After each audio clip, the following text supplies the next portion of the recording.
All right. Good afternoon, Reagan. How are you doing today? I'm doing good. It's a great Wednesday. How are you? Yeah, it's a nice day. It's actually not hot for once. In Memphis, it has been, I don't know what it's like in, Lexington, but it's been 90s still here. We're October, so it's a beautiful day. And then I get to talk your story and volleyball with you. So definitely a good day on Wednesday. So, before we get into your story, we always like to break the ice and, ask a couple of little different questions. But you're going to be the first person I've ever asked the icebreaker question to that actually pertained to their sport. I talked to you before the episode and I watched the Nebraska game and the clip went viral, which was great after I had already sent it to the crew. I hate that they're not on to talk about it, but you put that ball off that girl's face. I don't know the girl's name, but you did. And so I bring it up to ask you, do you feel any remorse when you absolutely just light a girl up like that? Well, luckily she put her hands up in time so she didn't actually get in the face. That's when I've been worried, but no. I couldn't tell if they replayed it on Sports Center and they said you got her. I thought you did get the reaction of her. She looked like Mike Tyson might have gave her a punch. Like that's how I know you bring the hammer when you do that thing. That thing was so fast, so hot. There's nothing she could have done about it on her best day. Even if she did, I would have felt bad after and probably went up to her and be like, I'm so sorry. But during the match, it's no friends allowed. Yeah, But no, I thought you were gonna bring up the a minute and 11 seconds rally. I thought that's what you're gonna speak on. well, I didn't want to bring that one up because they ended up winning it, but that Oh, but that was amazing. That was volleyball at its finest.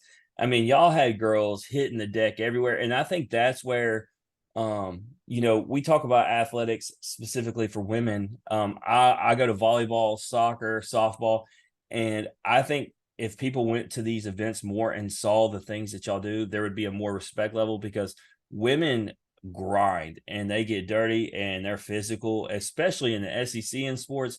And so it's like you can keep perceiving that women aren't tougher than men. I could go through sports and tell you, I don't know. I mean, because let's talk about it. You hit somebody in football. Well, you got pads on. Y'all are diving on the deck, hardwood. Like you can't get me to dive on the hardwood for nothing. yeah. So Yeah, it's a lot of training. I mean, you just got to take it, right? Like that's yeah, what well, and you sports could are. tell the training, right? And we've talked to different guests that especially liberos that do it on the regular and get those digs that y'all are taught certain ways to come down, so you're bracing yourself and you're not just like flailing and landing. But that was a good rally. That was a good all around match, which we'll talk about later. But yeah, no, I had to ask you. We did have Journey Robinson on the original time when we were going to have you, and she said she used to when she was younger, but now that she's at the collegiate level, no mercy. Whatever happens when she brings it down. But I ask you, you're on this show right now. Obviously, your teammates even have a show now. If you had your own talk show, you could have a guest, and it doesn't even have to be an athlete, any celebrity. Who would your first guest be? Great question. I think there's a right answer, and if I don't answer this, he'll get mad. But I'll say my dad because That's we have plans. Like we had an idea to start a podcast together. We talked about it. Really haven't done it, but we started coming up with names and everything, and just haven't spoke on it yet. But I feel like it would be really fun too. And he's a great personality, and it's just fun coming up with ideas with him. So I think my dad would be number one. Well, you could never go wrong by saying a family member, first of all. And then, second, as a girl dad myself, anytime that a dad and daughter can do things where they can spend quality time together, and especially y'all are getting to talk if you're doing a talk show, I'm all for it. So I think one day y'all need to get that going and just let me know if you do. Send me a link. I'm all in. We're gonna have a collab for sure. There we go. All right. This one's an interesting one. Even if you're not a karaoke person, you got to do it. It's just like one of Oh, those your teammates pushed you on stage. If you had to sing a karaoke song, what would it be?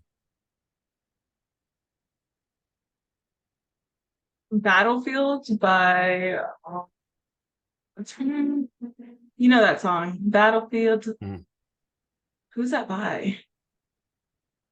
I don't know. This is one of them times where since we're doing an afternoon episode, So my main host has a digital board that when you say it, he'll immediately plug it in and start playing it. And then Oh, we all kind of jam to it for a second. So this Jordan is what Sparks. there you go. This is when you have me by myself and it's just not as fun. We don't have the music. And if I knew the words well enough, I'd maybe just, go ahead and sing it and get it done and embarrass myself, but I don't got it. But I'm down. I'm down. I like Jordan Sparks. All right. Okay. If you could be any Disney character, who would you be? Hmm. My first thought is Princess Tiana because that's my favorite princess. But I also love Moana, so I'm gonna go with Moana. She lives freely. I love that. And I love being outside, and she's just always chilling on the ocean. So Well, I live with a family full of Disney fanatics, which is why I like that question. And I love both those movies, so there wasn't a wrong answer at all. perfect. All right, we got one more, and we are going to get to your story. And this is the one that really matters. Who is your favorite athlete of all time?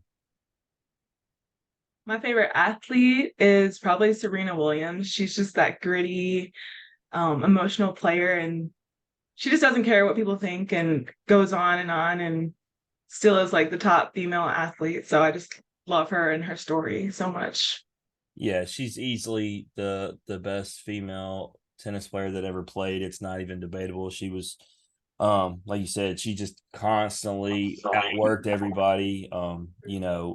Gritty. I love it. She kind of falls within what we were saying and women athletes in general. So a great person for you to look up to, for sure.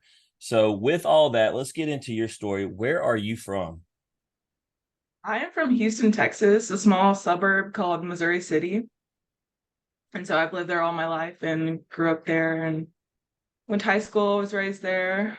And yeah, All right. So, in Missouri City, what are the family dynamics? Do you have a bunch of siblings? Is it just you? What are we looking at? I have one older sister. She's 2 years older than me, but I like to say I'm older than her because she acts like a little sister. Is she But an we're really athlete too? close.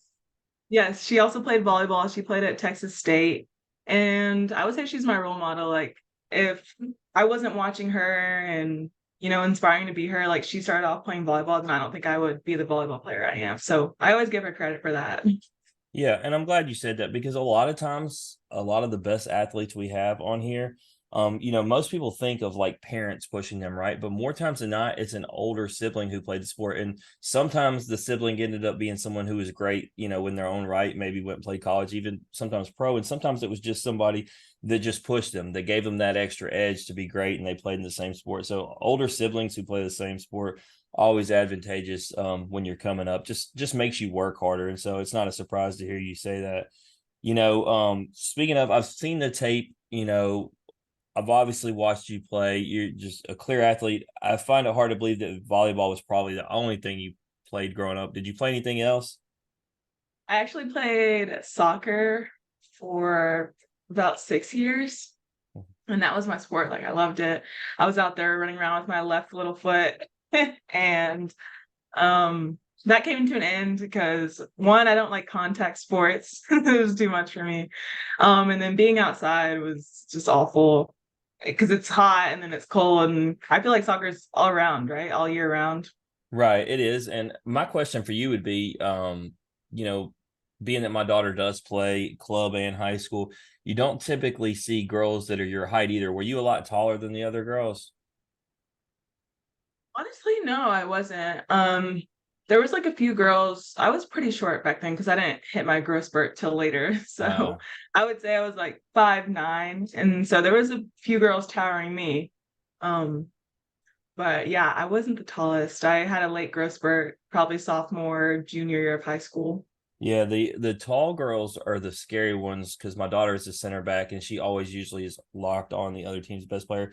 And when you see the really tall girl that has the long strides, those are the scary Mhm. ones because when she ends up in a foot race down the field, you can't beat a gazelle. Like, hey, when they're making 5 yard strides and you're making two, you know how that goes. And so anytime I see a girl who's really tall and athletic lined up against her, I'm like, I hope she's ready today. Yeah. Tall legs for the win. I also ran Always. track for a little bit. I did all the jumps. I did the 400, 4x4, sometimes 200. And when I was really little, my mom put me in ballet. Ah, so just, I mean, very versatile, and I love it. And I'm sure all these things help play into the volleyball player you are now. Obviously, that gives you not just athleticism, but footwork and all the different things that come from soccer, ballet, track. So, obviously your jumping ability when you're going up above that net, you're saying doing the jumps with track. So all those, I'm sure, played a tremendous part in, who you are today. What high school did you go to? So I went to Ridge Point High School. That's in Missouri City. Really good school. It's pretty new. I think we just hit our 10-year mark. And this summer I was actually inducted into the first Hall of Fame for them. So that was really cool. There was three of us, Skylar Fields, who plays at USC right now, and Caitlin Cooper. She's a past Kentucky alum. And so it was just really cool just being there and sharing that moment with all of them because they're both great volleyball players and definitely have a bright future there. Yeah, so I remember talking to Z being from Texas and her talking about the quality of volleyball there. But obviously Texas is so huge, right? Like when you're from the Houston area, are you just playing teams within that area or do y'all go all around the state? Oh yeah, we go all around the state. I remember there's a tournament in Pearland and it's like the biggest one and all the schools in Texas, even outside of Texas, come to Pearland and we all play and have a tournament throughout the Houston area and the championships in the Pearland High School. And so like we're playing teams like Hebron, what's another one? I'm trying to remember. This is a throwback. But a lot of Dallas schools we were playing in this tournament, and it's kind of just like preparation for the state tournament. Right. Yeah, I mean, we've learned through this show that Texas, a lot of people think about Friday Night Lights and they think about football, but you could talk about volleyball, baseball, or anything else in between. Texas just really, Anything. they really do it bigger in every sport. It doesn't matter which one you're really getting to. I But agree. looking at what it has on your resume for high school, ranked as the number 10 recruit in the country by Prep Volleyball, first team ABCA under All American. Senior season was Adidas All Tournament and Fraulein Fest All Tournament, which you were just referencing being at. Junior year was the Greater Houston Volleyball Coaches Association Player of the Year. All state, district, setter of the year, all these different things. State runners up in 2018, district champions, and all 4 years you were there. So, all the things we're talking about. My question would be I see these accolades in high school, I see the success. We talk about um, all the great schools that are there. How did in Texas playing club volleyball compare to high school volleyball? Because some areas they're pretty much the same, and then some, really club volleyball is where you got to go to be pushed. I agree. I think for Texas, a lot of schools had scattered players. So I can't speak on my high school because we were pretty stacked, but most high schools have like a few star players and then others with no experience. So when we go into club, it's kind of like everybody's on the same page, everybody's here to win. We're all trying to get recruited for college and we're all trying to win a national championship. But like more in high school, it's kind of like for fun with your friends, you're just going Right. out, having a good time. And it's the same way. Like I keep mentioning my daughter, it's the same way, and that's why we always club always supersedes anything high school related when they end up having events at the same time, because ultimately the goal, like you said, college gets seen, showcases and all that. So, but with that, you're playing both of them. At what point do you starting getting recruited? I started getting recruited when I was 14. So, right after I won a national championship for the first time during club, a lot of college coaches were there, like we just said, recruiting. And I got my first letter when I was 14 years old. Yeah. Was your first letter Kentucky or a different school? No, it was actually LSU. Oh, and way to hurt my Yeah. heart. Way to hurt my heart. No, I told you I'm with Kentucky on volleyball just because Okay. of Z. But they kind of, as an LSU fan, they kind of stung a little bit. But Yeah. so when does Kentucky come in the picture and why ultimately do you choose Kentucky?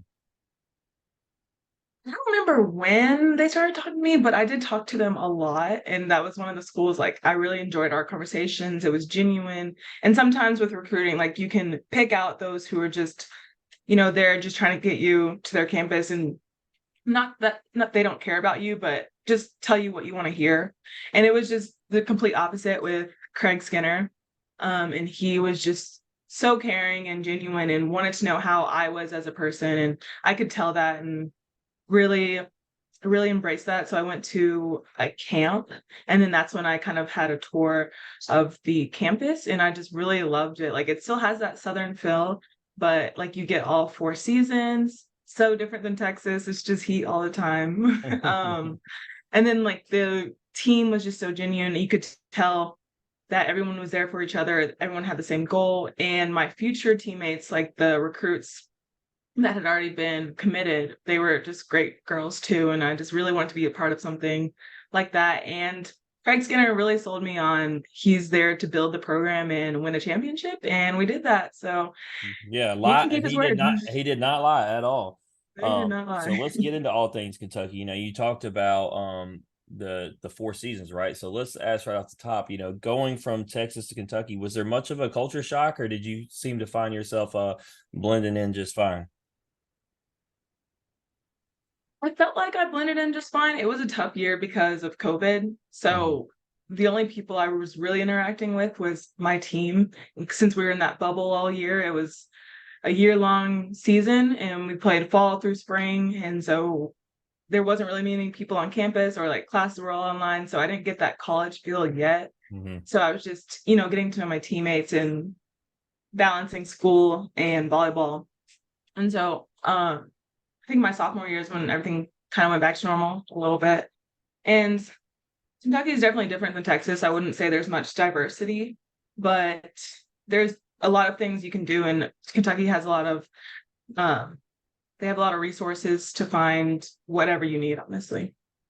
Yeah, no doubt. And so, getting into that freshman year, me and you obviously spoke about it before the episode, but for those who didn't hear Zonnie Taylor's episode, she came on during your freshman year and said 8 games into the season that y'all were going to win the national championship. And for those who think that, oh well, maybe Kentucky wins them every year, it was their first. So her saying that was like really stepping out and being bold and feeling confident in her team, like you said, your coach. And so you come into that year before we get into the championship itself, it was stacked with upperclassmen talent. You talked about the veterans that you were going to be joining. What was it like as a freshman coming to a team that had so many girls that you were able, to not only just learn volleyball in general, but pick their brain and get their leadership?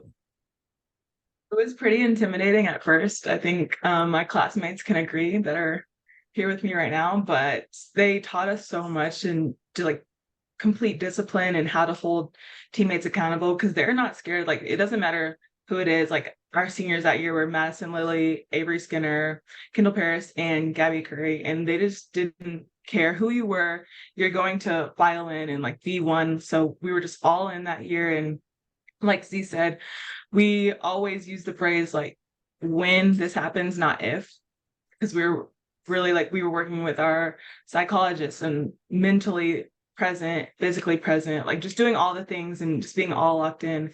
And it was really led by them. They always, like held us accountable, made sure we're always having 100% effort, and made sure we were doing the little things so the big things would run smoothly.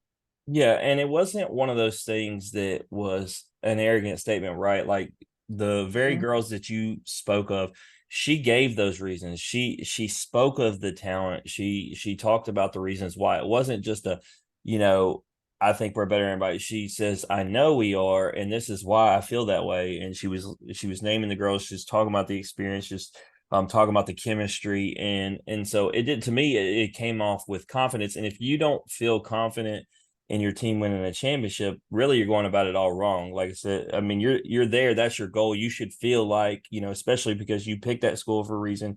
You're supposed to believe in your team. So you should go out feeling like you're gonna win a championship. And y'all did. And I got to ask you, as a freshman, you go to school to win a championship. You even said that, but did you expect? I mean, you could say you wanted to, but did you expect to be hoisting a trophy as a freshman, a national championship? Honestly, if you told me when I was being recruited that I would have been in national championships, I wouldn't have believed it because it was just such an unreal experience. But as a freshman, like being there, being in the gym, locked in, like I could feel something great was about to happen, even though I didn't know what. So after it, I was like, yeah, we won a national championship because we worked for it. We worked hard. Like it's not something that just was lucky. Like a lot of people will say, oh, it was COVID year. So a lot of teams were knocked out. You didn't get to play like Stanford or a lot of other teams. So they'll say like it was a fluke, but it's probably the hardest year to earn one because we had to stay healthy. We had to stay away from other people. We tried not to get COVID. Like we had to do all those things. And so it was pretty hard that year. And so we earned it like any other team would. Me and Daniel watched that game on TV. There's nothing flukish about beating that Texas team. They were every bit of Right. good as advertised. You can't fluke that win right there at all.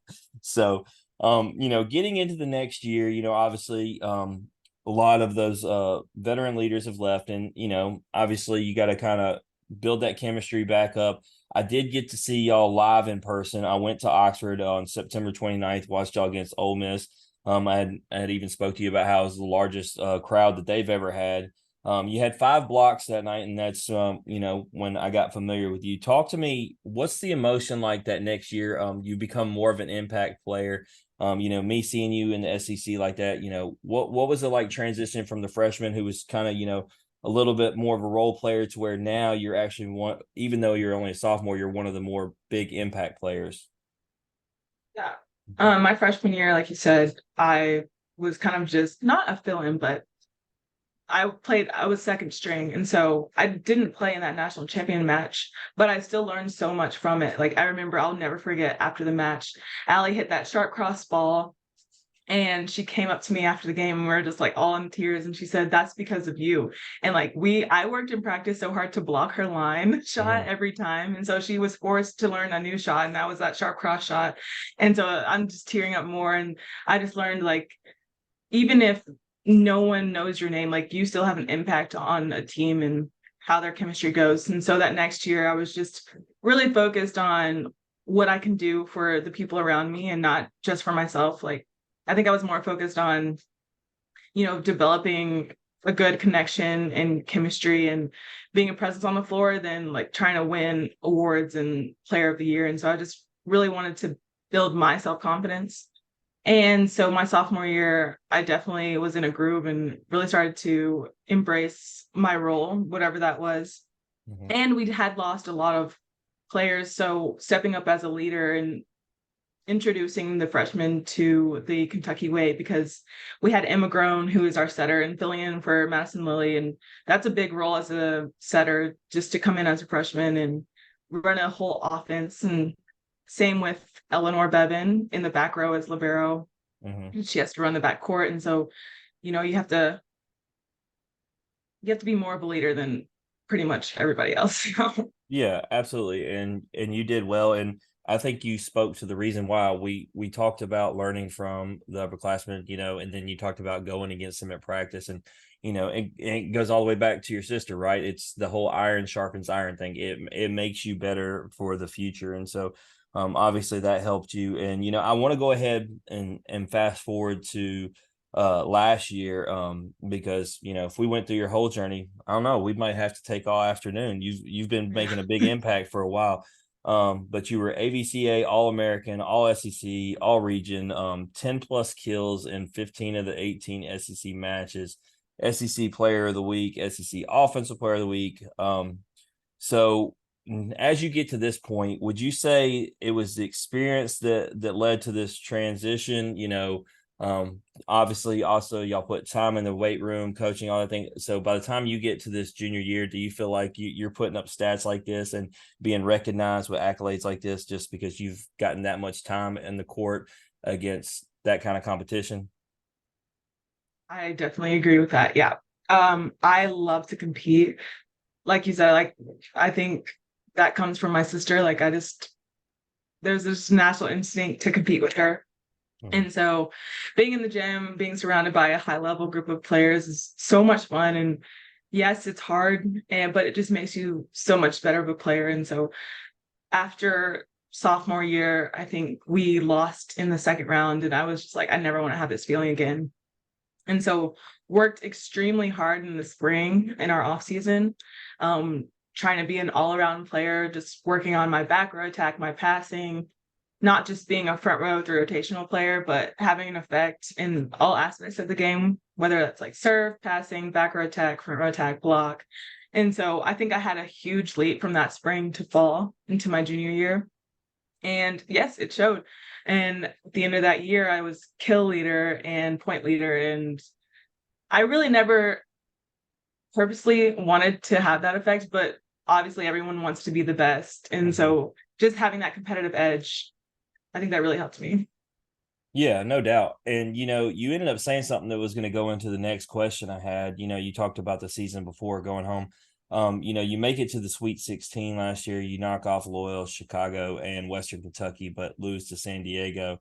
Um, you know, that freshman year winning the national championship. So when you talked about going home that sophomore year and then junior year, when you go home in the Sweet 16, do you feel accomplishment, or does, because you won the national championship freshman year, it just, anything other than national championship just feels like almost incomplete? Incomplete for sure. The standards are pretty high, so it's always so defeating to lose, period. But yeah, that national championship was just the standard. And obviously being a freshman, you're like, this is what I need to be used to. And so I think it's on that freshman class that are now seniors to have that effect on freshmen now and our underclass, and just continue to raise the expectation, because losing sucks and I'd rather win, obviously. Mhm. Yeah, and so obviously, but I feel like your coach has to feel good coming into this season. You now have, you mentioned Emma Grome. Obviously, we've mentioned Z, yourself. Y'all've got a lot of veteran leaders who've been through the gauntlet, and so coming into this season, I I had it confirmed while watching the match, but I thought it as y'all were playing Nebraska and looking at y'all schedule, I was like, this has got to be like the most hardest non-con schedule I've ever seen. And sure enough, y'all played number 24, number 10, number 22, number 20, number 2, and number 4. I mean, let me ask you, is that exactly what you want, or is that a little intimidating to start a season? I think it's the perfect way to start a season. It starts what we've been training and practice, like we just can showcase it. Sometimes it's difficult because we're still in the preseason. In the preseason, we're still working out our chemistry, working out little things, working out smoothness. But it's so fun to be in those high level matches. Like I think that's what women's sports is all about, and creating these big crowds and just getting outside our comfort zone and learning so much about ourselves. Even though we have had a rocky start to the season, we've learned a lot about ourselves and what we're capable of in certain situations. And so, yeah, I would rather play like the number two team than a team that we know we can beat and learn nothing about Yeah, and ourselves. I don't think the record hurts you at all. So, like, in the time in which I had wrote this after y'all had played Nebraska, you were 2-6 at the time, but it showed because y'all who y'all played, because y'all were still ranked in the top 25. And I just thought it was only going to benefit y'all because the SEC, while a great conference, a lot of the teams y'all were playing are better than most of the teams that you're going to play in the SEC. So I thought it could only be better for y'all that now y'all have played the best of the best, and as you go forward, it would definitely benefit y'all. I want to ask, before talking about playing Nebraska, they obviously filled up their football stadium with 92,000. As a volleyball player, as a female athlete, what is it like to see your sport and to see a women's sport be able to put up a crowd like that and have fans support? It was beautiful to see 90,000 fans in that crowd. I mean, even like the next week we're playing Nebraska, but I'm still like so happy to see all these Nebraska fans out there and supporting volleyball, because it really got people talking. Like I remember in class, these two guys were like, did you see that Nebraska match last night? Nebraska volleyball, and it was just like to have them have volleyball in their mouth and like talking about it is just amazing because half the time they're not even paying attention to women. So it's just really cool to see that and have it be a really like momentum changer for women's sports. Yeah, so then you go to watching y'all play, and I'm watching y'all play on TV, and I mean that place is packed. Like it's people standing wherever they can, like they are all in there. And so, for y'all, obviously the team you're playing is already really good. And then you got to deal with, a crowd that's actually, like you said, is really into volleyball. They're very passionate. So it can be, even though y'all are champs, it's an intimidating atmosphere, I feel like. And so y'all played them extremely well. Obviously, they beat y'all, but we talked about the long rally. I joked about the kills. You were on fire that night. It felt like y'all got worn down eventually. Would that be a fair assessment? I agree. They're a very disciplined team. So I think like time after time, like those long rallies, there were a couple probably like a little less than a minute, but we're like battling, trying to figure it out, trying to have patience because, they're a really good team and trying to deal with and go head to head with them. I think we lost that game because we had a few errors and undisciplined things, but they're not a team to make type errors like that, and they're just not going to give you points. And so I think that's where our downfall came.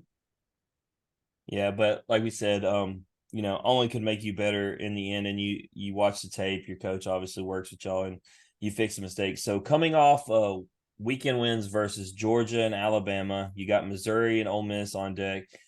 How are we feeling right now with where the team is, and how do you keep the momentum going after back-to-back SEC wins and as you continue to go through the conference? I think we're learning a lot about ourselves right now and building confidence. And we're trying not to take steps backwards because obviously we have a hard preseason and getting into the SEC, we're a little down on ourselves. But I think that we all have the ability to be great and we just have to know that and display it for everyone. So that's pretty much what we did in Georgia and playing Alabama. It was great volleyball and we were really glad with the way we played in certain sets. And so this weekend, it's just repeating the same thing. We have a few little things we can get better at, and we're just working and towards being our best selves. Yeah, and so for anybody who wants to watch, and you should watch, these girls, I'm telling you, it hits on a different level. And if you happen to be in the Kentucky area or the school that they're playing, if they're away, go check it out because in live TV doesn't do it justice. That's what I found out the first time I went to one. That ball, like I told you, that ball's coming in so fast. And I know y'all are used to it, but for those of us that, haven't seen it, like I wouldn't be able to return any of that. I'm amazed by y'all. So this Friday, Columbia, Missouri, 7:30 on the SEC Plus network. Kentucky's visiting Missouri, and then Sunday they'll be back home hosting Ole Miss at 1:30, Rupp Arena. So if you got a chance, SEC Network Plus, or if you can go out and see them, go check them out. But before I let you off here, Reagan, we play a game with every guest called This or That. Are you down to play? All right, I'm ready. All right. I'm going to judge you on this first one. Do you like breakfast Oh, for breakfast or breakfast for dinner? breakfast for breakfast. So, Boo. breakfast is Man, the best meal of the day. it is at dinner time. No, there's no wrong time for it, but I got to ask, what's the go-to item? Like if you had one item that you had to have on your breakfast plate every day, what is it? Some kind of fruit. I love fruit in the morning. It just really wakes me up. So, fruit, like whether it's You should have said blueberries or bacon. That was a watermelon. wrong answer too. I'm a guy though. Well, I can go turkey bacon. I can do that. Yeah, you gotta stay in like shape. I'm fixing to be 40. I don't gotta do anything. So this one is my favorite question to ask volleyball players. Because if I was to play, I don't know what I would like better. What is better, a good kill or a great block? A great block. It I, sends chills through my body. A great block is so much better because blocking, it's pretty much like funneling, getting touches. You don't always have to have a stuff, but when you do, it's like the best feeling in the world. And when it just goes straight to the floor, a good stuff block. I feel like the fact that we end up having this episode after Kentucky LSU and I got to watch that, you know, Z came on here and said a kill, but I think she's lying because Journey Robinson was red hot, who, was our guest, and she had already had 6 kills in the first set. And then Z came in there and turned the water off. She sent her back like 3 times, and every time she was so fired up. And there's no way she couldn't tell me she didn't enjoy blogging her more than she did when she was, getting a kill and scoring a point. Like, I don't know, just something about, especially if somebody's on fire and then you just, like I said, you shut that water off. Shut it Oh, down. all right. So if you were left on an island, you're stranded there, and your choices are to be all alone or you have to be with your worst enemy. What are you doing? All alone. I'd rather be all alone. I can figure it out. I don't know. Talking to a tree might get old for me, but I see no wrong answer in this situation. For you being at Kentucky, this is a fun one. I get to ask schools that are got a lot of sports going on. What's more fun, going to a Kentucky football game or a Kentucky basketball game? I love watching our basketball games. I'm just a basketball fan more than I'm a football, so I'm gonna have to go with basketball, especially since it was really cool watching them play in Rupp Arena and then getting the opportunity to play in Rupp Arena. Mhm. So I would go with basketball. Yeah, and that's one of the things I love, about LSU, right? Like the PMAC is so famous. Obviously, it's more Mhm. of our women's basketball team that's Mhm. making the headlines than the men's basketball team. But yeah, to do volleyball and do basketball in there, it's a just like Rupp Arena is obviously a bigger deal than the PMAC, but both are big in their own right, known for a lot of tradition. So I think it's pretty cool that you can go see both events there. This one is one that's literally split 50-50, for this whole season. One way or the other, just depends on the kind of, if you like boats, really. It's massive yacht. Would you rather own one or would you rather have a private jet? That's a tough one. I think I'm gonna have to go with private jet. Yeah. Yeah, that's what both my co-hosts say. I was in the Navy also. I like being out in the open ocean. Give Oh, me okay, give me the massive yacht. I'll take my time, because that's the thing. The people who say jet, they say they want to get places faster. The boat takes too long, but I'm okay. Let me enjoy the open water on my massive yacht. If I need to get somewhere quick, one of our guests said if you have a massive yacht, you probably have a helicopter pad, and Oh, you got a exactly. helicopter. So yeah, so I like that. That's You kind of got it cheap. all figured out. That's kind of cheating on the answer. I like it though. I allowed it when they answered it. So, all Yeah. right, this next one is good because whenever we ask someone with the national championship, they can answer honestly. When we ask those who don't, they don't really know. So, if I was to present you with $1 million and I said you can have this $1 million or you can have your national championship, what are you taking? I think I would take the $1 million. I love you are the It's an 20 honest answer. I'm taking the $1 million. You are. I cannot believe Randy is not here. He has waited for this moment all season. And somebody did. You are the 24th guest, Reagan, and you were the first one to say $1 million. Wow, And it's really? even better because you have a national championship ring, so we know that you're not lying. Like you said, you're honest. Oh, I can't wait to tell the So guys. I'm much. really excited. Oh, but I'm with you.